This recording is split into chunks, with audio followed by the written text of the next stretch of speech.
ఏకాదశి రోజు ఎందుకు అన్నం తినకూడదు? అన్నము పోయి పరబ్రహ్మని అడిగిందిట. ప్రతిరోజు నన్ను తింటారు, నాకు రెస్ట్ లేదా స్వామి అని అడిగిందిట. మీకు ఏకాదశి విశ్రాంతి అన్నాడు భగవంతుడు. ఎవరు వింటారు స్వామి అన్నాడు.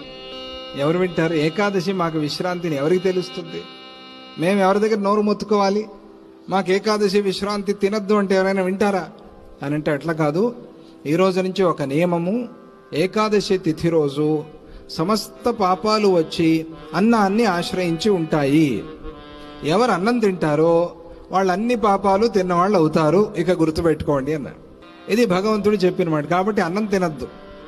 ఫలము క్షీరము మంచిది, దాంతో ఉండటానికి అవ్వట్లేదు అంటే ఎంతో కొంత పలహారంతో నడిపించండి.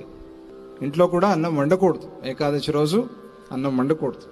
పిల్లలు రోగులు ఉన్నప్పుడు తప్పని స్థితిలో వాళ్ళ కోసం అంతే తప్ప పెద్దల కోసం కాదు. ఇవన్నీ